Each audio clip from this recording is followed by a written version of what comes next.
പിതാവിന്റെയും പുത്രന്റെയും പരിശുദ്ധാത്മാവിന്റെയും നാമത്തിൽ ആമേൻ. പ്രിയപ്പെട്ടവരെ, ഇന്ന് മാർച്ച് 27 വെള്ളിയാഴ്ച.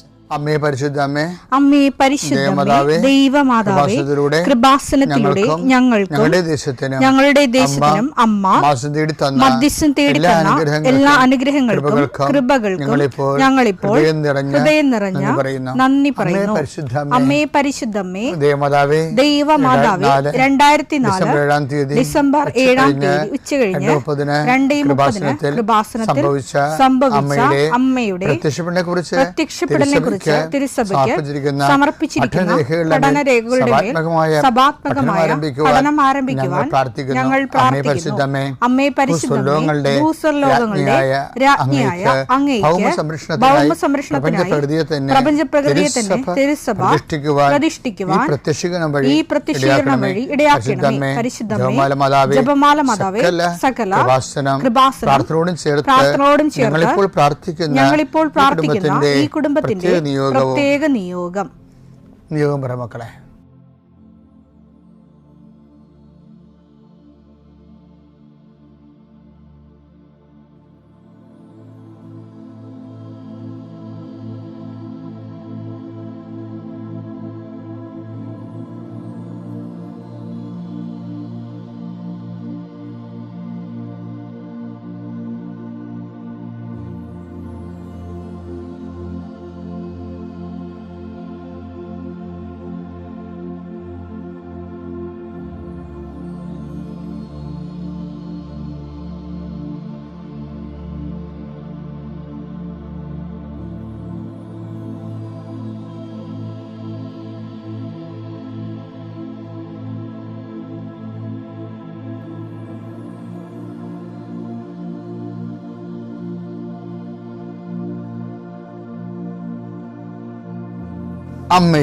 അമ്മയുടെ പ്രത്യക്ഷീകരണത്തിന്റെ ഈ അനുഗ്രഹവേളയിൽ ഞങ്ങൾക്ക് സാധിച്ചു തരുവാൻ കനിയണമേ.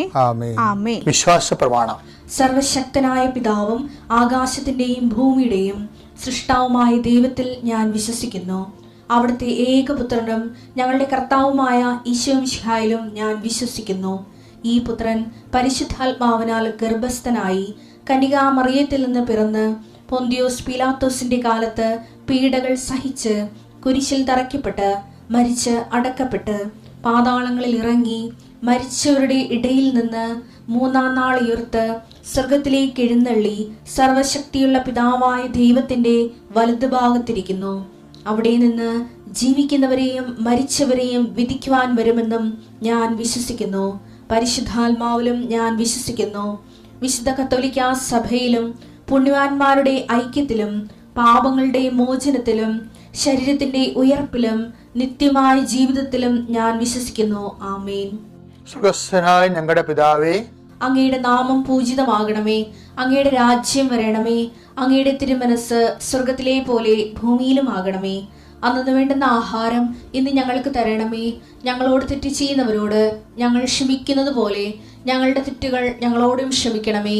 ഞങ്ങളെ പ്രലോഭനത്തിൽ ഉൾപ്പെടുത്തരുതേ, തിന്മയിൽ ഞങ്ങൾ രക്ഷിക്കണമേ. ആമേൻ. നന്മ നിറഞ്ഞ മറിയമേ, സ്വസ്തി. കർത്താവ് അങ്ങയുടെ കൂടെ സ്ത്രീകളിൽ അങ്ങ് അനുഗ്രഹിക്കപ്പെട്ടവളാകുന്നു. അങ്ങയുടെ ഉദരത്തിൻ ഫലമായി ഈശോ അനുഗ്രഹിക്കപ്പെട്ടവനാകുന്നു.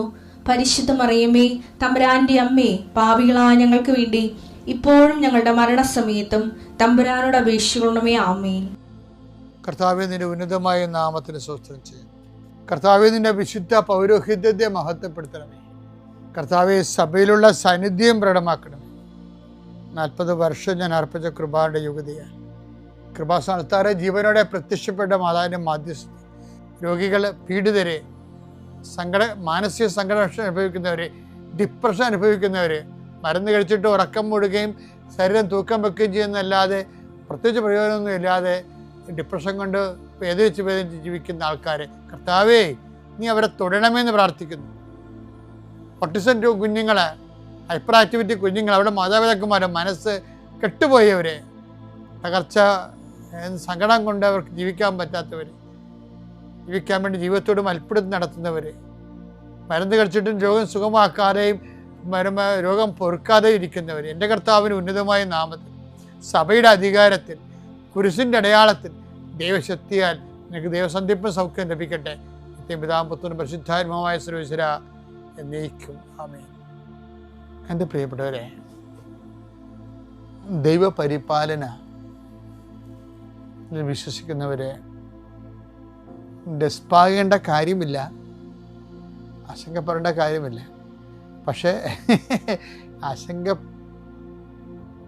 സ്വഭാവമാണ് എല്ലാവരുടേതും. ഇതിനെ അതിലംഘിക്കുന്നതിന് ആണ് ബൈബിളിലെ അഭിഷേകം എന്നൊരു പ്രത്യേക ഈ അനുഗ്രഹത്തിനേക്കാൾ മുകളിലുള്ള ഒരു സംഭവമാണ്, ഒരു ദൈവ ഇടപെടലാണ് അഭിഷേകം എന്ന് പറയുന്നത്. അഭിഷേകം പലപ്പോഴും വരണത് നെഗറ്റീവ് ഫീൽഡിലാണ് എപ്പോഴും അഭിഷേകം വേണ്ടി വരണത്. നെഗറ്റീവ്, ഇപ്പം നമുക്ക് എല്ലാ ജീവിതത്തിൻ്റെ നെഗറ്റീവ് സൈഡില്ലേ, അതിനെ അഭിമുഖീകരിക്കുന്നതാണ് നമുക്ക് അഭിഷേകം വേണ്ടി വരണത്. ഇപ്പം ജോലി കിട്ടുമ്പോൾ അത് അനുഗ്രഹമാണ്. പക്ഷെ അനുഗ്രഹം കിട്ടുന്നവർ വരെ നമ്മൾ വിലയും കൂലിയും ഇല്ലാതെ പലയിടത്തും കൊച്ചാക്കപ്പെട്ടും ആരും അല്ലാതെ ആയി നമ്മളെ ഗണിച്ചും വീട്ടിലോട് പോലും നമുക്ക് വിലയില്ലാണ്ടാകുന്ന വരുമാനമില്ലാത്ത അവസ്ഥ ഒക്കെ ഉണ്ടാകത്തില്ലേ. അപ്പോൾ ആ ഒരു സിറ്റുവേഷനിലാണ് നമുക്ക് ഒരു അഭിഷേകം വേണ്ടത്. പണ്ടൊരു തകച്ചുദാരൻ എൻ്റെ അടുത്ത് വരുമായിരുന്നു. അപ്പോൾ അങ്ങേരെ സസ്പെൻഡായി കാരണം ഇദ്ദേഹം ഈ നേരെ പോന്നൊക്കെ പറയുന്നത് അതുപോലൊരു ടൈപ്പാണ്, ഫ്ലെക്സിബിൾ അല്ല ആള്. പുള്ളി ഇപ്പോൾ സമരമൊക്കെ ഉണ്ടെങ്കിൽ പുള്ളി പറയും യൂണിയൻകാരല്ല എനിക്ക് ശമ്പളം തന്നത്, സർക്കാരാണ് എനിക്ക് ശമ്പളം തന്നത്, അതുകൊണ്ട് ഞാൻ എൻ്റെ ജോലി ചെയ്യുമെന്നും പറഞ്ഞുകൊണ്ട് അദ്ദേഹം ജോലി ചെയ്യാൻ വരും. ഇത് കുറേ കാരെ കൂടി കഴിഞ്ഞപ്പോൾ യൂണിയൻകാരുടെ കണ്ണിലും കയറി കരടായി. ഇങ്ങനെയുള്ളവരൊക്കെ നമുക്കറിയാമല്ലോ, അവർക്കൊക്കെ പ്രത്യേക മരുന്ന് യൂണിയൻകാരുടെ കയ്യിലുണ്ട്.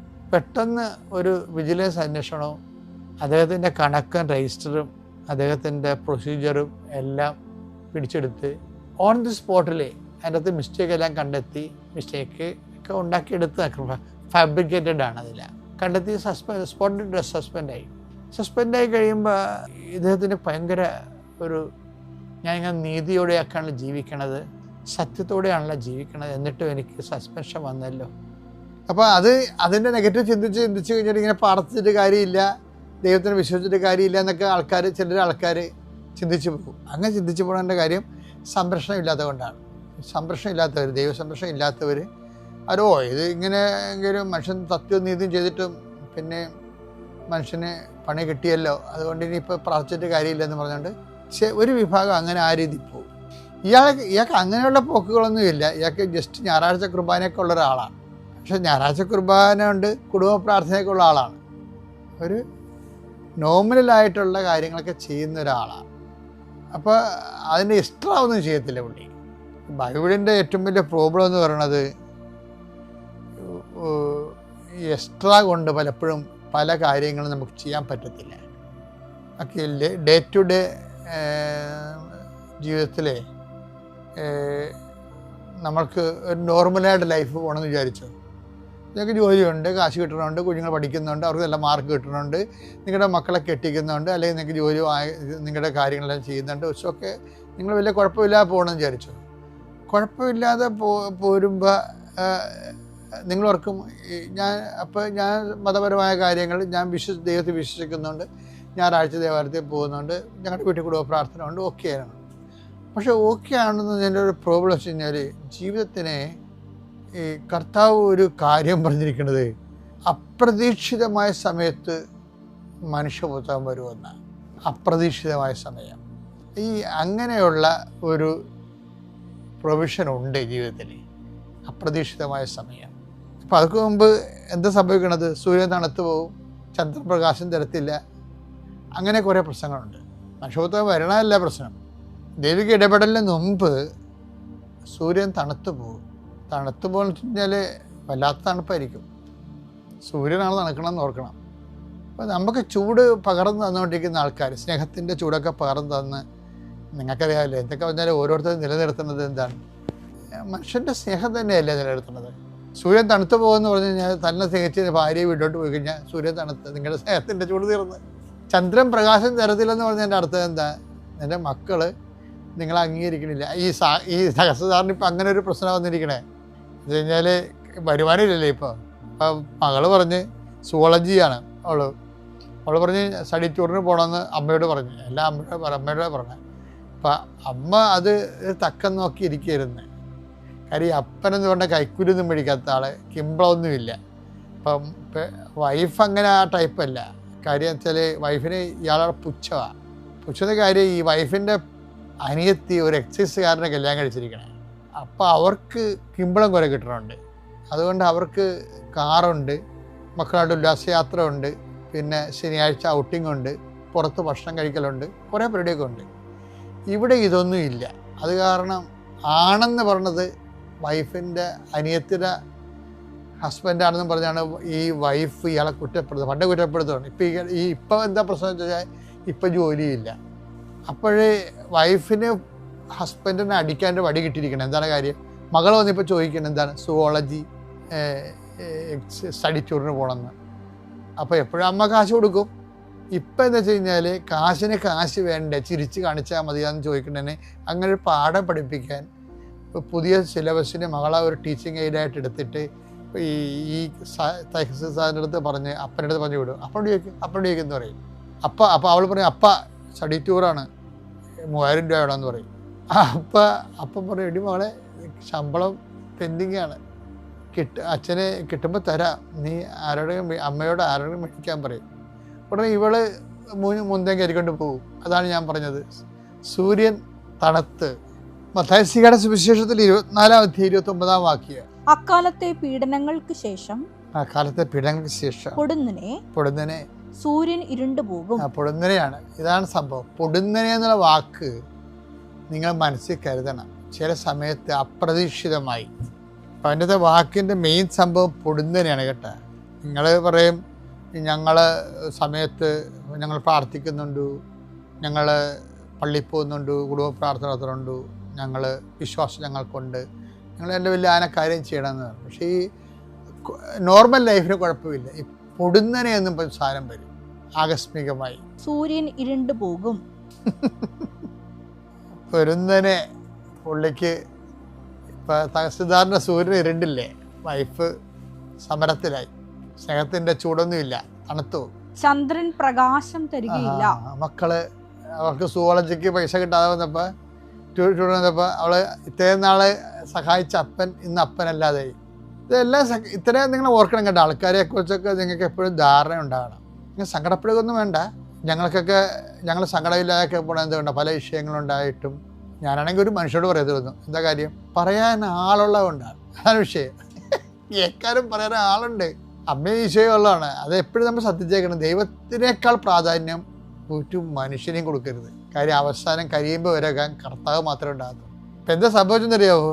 ഇപ്പം ഇതെല്ലാം കഴിഞ്ഞപ്പോഴാണ് അപ്പം ഞാൻ പറഞ്ഞു, എൻ്റെ അടുത്ത് വന്ന് സങ്കടപ്പെട്ടു. നമ്മൾ സങ്കടപ്പെടേണ്ട, കർത്താവ് പറഞ്ഞിട്ടില്ലേ വിശിഷ്യ നിങ്ങൾ എന്താണ് ചെയ്യണമെന്ന്.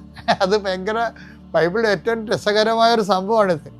ഇതിന് താക്കോലാണ്. ഇത് വെച്ച് നമുക്ക് കൊട്ടാരം തുറക്കാൻ പറ്റും. ദൈവാനുഗ്രഹത്തിൻ്റെ കൊട്ടാരമില്ലേ, അത് തുറക്കാൻ പറ്റിയൊരു താക്കോലാണിത്. എന്താണ്? 5:46. നിങ്ങളെ സ്നേഹിക്കുന്നവരെ നിങ്ങൾ സ്നേഹിച്ചാൽ നിങ്ങൾക്ക് എന്ത് പ്രതിഫലമാണ് ലഭിക്കുക? ചുങ്കക്കാർ പോലും അത് തന്നെ ചെയ്യുന്നില്ലേ? സഹോദരങ്ങളെ മാത്രമേ നിങ്ങൾ അഭിവാദനം ചെയ്യുന്നുള്ളൂവെങ്കിൽ വിശേഷവിധി എന്താണ് നിങ്ങൾ ചെയ്യുന്നത്? വിശേഷവിധിയായി എന്താണ് നിങ്ങൾ ചെയ്യുന്നത്? ഇതാരാ ചോദിക്കണത് അറിയാവോ? കർത്താവാണ് ചോദിക്കണത്. അല്ല ഔസേപ്പിതാവൊന്നും അല്ല ചോദിക്കണത്, കർത്താവാണ് ചോദിക്കുന്നത്. ഇനി ചോദിക്കാൻ ആരുമില്ല. സുപ്രീം കോടതി ഫുൾ ബെഞ്ചിലാണ് സംഭവം വന്നിരിക്കുന്നത്. വിശേഷവിധിയായി എന്താണ് ചെയ്യണം? എൻ്റെ മക്കളെ, നമ്മൾ നോർമൽ ക്രിസ്ത്യൻസ് ആയിട്ടൊരു കഥയുമില്ല. നോർമൽ ലൈഫിന് ഓക്കെ. പക്ഷേ ഈ പൊടുന്നനെ നമ്മൾ സാധനം വരും. പൊടുന്നനെ എന്ന് പറയുമ്പോൾ അതിപ്പോൾ ഈ തഹസിൽദാറിന് സസ്പെൻഷൻ കിട്ടിയ പോലെയാണ്. പൊടുന്നനെ വന്നാണ്. പൊടുന്നനെ വരുമ്പോൾ അതിൻ്റെ കൂടെ കുറേ സാധനങ്ങൾ വരും. സൂര്യൻ തണുത്തു പോകും, ചന്ദ്രൻ പ്രകാശം തരത്തില്ല, നക്ഷത്രങ്ങൾ നിബന്ധിക്കും എന്നൊക്കെ പറഞ്ഞിട്ടുണ്ട് ഇല്ലേ? നമ്മുടെ പ്രത്യാശ വരെ പോകും. നക്ഷത്രങ്ങൾ നിബന്ധിക്കും. നക്ഷത്രങ്ങൾ ആകാശത്തിൽ നിന്ന് നിബന്ധിക്കും. നമ്മുടെ പ്രത്യാശ, നമുക്ക് ലക്ഷ്യം വെച്ചിട്ട് നമ്മൾ പോണത്, ആസാരം ടപ്പ് എന്ന് പറഞ്ഞ് താഴെ വീഴും. നക്ഷത്രങ്ങൾ നിബന്ധിക്കും. ആകാശ ശക്തികൾ ഇളകുകയും ചെയ്യും. അപ്പോഴാണ് ഈ മനുഷ്യപുത്രൻ വരണത്. അത് എനിക്കറിയാം, സാറിന് അറിയത്തില്ലല്ല. നമ്മൾ സാറ് വിശേഷ വിദ്യയായി, സാറ് മുമ്പത്തേക്ക് സാറിപ്പോൾ നോർമൽ ക്രിസ്ത്യനായിട്ടാണ് പോയത്. സാറിന് അപ്ഗ്രേഡ് ചെയ്യാൻ ഈശോ ഉദ്ദേശിക്കുന്നു. അദ്ദേഹത്തിന് പണ്ട് പോലെയുള്ള പരിപാടിയാണ് അപ്ഗ്രേഡേഷൻ. അതുകൊണ്ടാണ് എപ്പോഴും അപ്ഗ്രേഡേഷൻ മുമ്പ് ഒരു ടെസ്റ്റ് ഉണ്ടാവും. എപ്പോഴും ദൈവത്തിൻ്റെ രീതി അതാണ്, അപ്ഗ്രേഡ് ചെയ്യണ മുമ്പ്. ഇപ്പം നമുക്കുണ്ടല്ലോ പരീക്ഷകളൊക്കെ, 6ാം ക്ലാസ്സിൽ നിന്ന് 8ാം ക്ലാസ്സിലേക്ക് 7ാം ക്ലാസ്സിലേക്ക് വരുമ്പോൾ ഒരു പരീക്ഷയില്ലേ, അപ്ഗ്രഡേഷൻ്റെ ഭാഗമാണ് പരീക്ഷ. അതുകൊണ്ട് മരുഭൂമിയിലെ പരീക്ഷ കഴിഞ്ഞിട്ട് വന്നിട്ടാണ് അവൻ ആത്മാവ് ശക്തിപ്പെട്ടെന്നല്ലേ പറയണത്. അപ്പം ശക്തിപ്പെടുത്താനാണ് ശരിക്കും പറഞ്ഞാൽ ഈ പരീക്ഷകൾ വെച്ചിരിക്കുന്നത്. അപ്പം തഹസിൽദാറിന് ഇപ്പം മരുഭൂമിയുടെ കർത്താവിൻ്റെ മരുഭൂമി പരീക്ഷ ചെയ്യുമ്പോൾ എന്താ പറയണത്, അവൻ ആത്മാവ് ശക്തിയോടെ. ലുക്ക 4:14 യേശു ആത്മാവിന്റെ ശക്തിയോടുകൂടെ പരീക്ഷ കഴിഞ്ഞപ്പോൾ മരുഭൂമിയുടെ പരീക്ഷ കഴിഞ്ഞപ്പോൾ പിന്നെ എന്താ സംഭവിക്കണത്, ആത്മാവിന്റെ ശക്തിയോടെ. അതാണ് ദൈവം ഉദ്ദേശിക്കുന്നത്. ഗലീലയിലേക്ക് മടങ്ങിപ്പോയി. അപ്പം എന്താ പ്രശ്നം വെച്ച് കഴിഞ്ഞാൽ, ഈ നോർമൽ വേ ഓഫ് ലൈഫിൽ നിന്ന് അപ്ഗ്രേഡ് ചെയ്യണ മുമ്പ് ഇതുപോലെ ടെസ്റ്റ് വരും. ഇപ്പം തഹസിൽദാറിനൊരു ടെസ്റ്റായിട്ട് മാത്രമേ ഞാൻ കരുതിയുള്ളൂ. ഞാൻ നിങ്ങൾ അപ്ഗ്രേഡ് ചെയ്യാൻ പറഞ്ഞു, നിങ്ങൾ ബിസിനസ് ചെയ്യാം, കുറേ എക്സ്ട്രാ ഹോം വർക്ക് ചെയ്യാൻ പറഞ്ഞു. അപ്പോൾ ഇത് കുറേ നാൾ മുമ്പുള്ള കഥയായത് കാരണം, സംഭവമായത് കാരണം പുള്ളിക്കാരൻ അന്ന് ചെയ്തതെന്ന് വെച്ചാൽ കുറേ ആൾക്കാരെ കളക്ട് ചെയ്ത് പിന്നെ എല്ലാ ശനിയാഴ്ച പുള്ളിക്കാരൻ തന്നെ ഒരു ധ്യാനകേന്ദ്രത്തിൽ പോയി ധ്യാനം കൂടി. എന്നിട്ട് തിരിച്ചു വന്നിട്ട് പിന്നെ ആൾക്കാരെ കളക്ട് ചെയ്ത്, സസ്പെൻഷൻ കാലത്ത് പുള്ളി ചെയ്തുകൊണ്ടെന്ന് പറയുന്നത് ആൾക്കാരെ കളക്ട് ചെയ്ത് ധ്യാനത്തിന് കൊണ്ടുവരും. അതായത് പരിപാടി. ആ കാലങ്ങളിലെല്ലാം വൈഫും മക്കളും എല്ലാം പുള്ളിയെ സൂര്യൻ തണുത്തു പോവുകയും ചന്ദ്രൻ പ്രകാശം തരികാതിരിക്കുകയും നക്ഷത്രങ്ങൾ നിബന്ധിച്ചു പോകുന്ന കാലത്ത് കർത്താവ് നമ്മളെ കൈവിടത്തില്ലല്ല. എന്താ കാര്യം, കർത്താവിന് അങ്ങനെ ഒരു വാഗ്ദാനമുണ്ട്. അതിലെ ഈ ഉടമ്പടിയിൽ എല്ലാവരും കയറി വരുന്നതിൻ്റെ കാര്യം എന്താണ്, എന്താ കാര്യം, കർത്താവിൻ്റെ വാഗ്ദാനം എന്താണ്, I will not disown you at any cost. അത് കേൾക്കുമ്പോൾ എന്ത് ത്രില്ല. ഹെബ്രായ 13:5 ഞാൻ നിന്നെ ഒരു വിധത്തിലും അവഗണിക്കുകയോ ഉപേക്ഷിക്കുകയോ ഇല്ല എന്ന് അവിടുന്ന് പറഞ്ഞിട്ടുണ്ടല്ലോ. വൈഫും മകളും ഒക്കെ ഇപ്പൊ അവഗണിച്ചില്ലേ, പക്ഷെ കർത്താവ് നിന്നെ ഒരിക്കലും അവഗണിക്കത്തില്ല. ഇനിയിപ്പോൾ വൈഫുമാരെ മക്കളും കൂടി എൻ്റെ അടുത്തേക്കാരരുത്, മറിച്ച് ഭർത്താക്കന്മാരെ അവഗണിക്കേണ്ട കേസ് എന്തുമാത്രമാണ് ഉള്ളത്. ആരവഗണിച്ചാലും നിന്നെ അവഗണിക്കാത്ത കർത്താവിലേക്ക് കൂടുതൽ ആത്മബന്ധം പുലർത്താൻ വേണ്ടിയായിരിക്കും ഇതുപോലെയുള്ള തഹസിൽദാർ ടൈം കഴിഞ്ഞപ്പോൾ ആ കേസ് കർത്താവ് തന്നെ ഏറ്റെടുത്ത്. അത് മുഴുവൻ തള്ളിപ്പോയത് തന്നെയല്ല, മുൻകാല പ്രാബല്യത്തോടെ അദ്ദേഹത്തിൻ്റെ ശമ്പളവും കിട്ടി, എല്ലാം കിട്ടി. പക്ഷേ എന്ത് കിട്ടി, അതിൻ്റെ കൂടെ കർത്താവിനെ കൂടെ കിട്ടി. അത്രയേ ഉള്ളൂ. ഒരു കുരിശ് കിട്ടുമ്പോൾ അതിനോട് കർത്താവിനോട് കിട്ടും. അതെപ്പോഴും ഓർത്തേക്കണം, ഒരു കുരിശിനെ കിട്ടിയാൽ നീ വിശ്വാസിയാണെങ്കിൽ അതിൻ്റെ കൂടെ കർത്താവിനെ കൂടെ കിട്ടും. അല്ല, നിങ്ങളെ കർത്താവിൻ്റെ കൂടെ കുരിശ് കിട്ടിയെന്ന് പറയരുത്, കുരിശിൻ്റെ കൂടെ കർത്താവിനെ കിട്ടിയെന്ന് പറയണം. Thank U.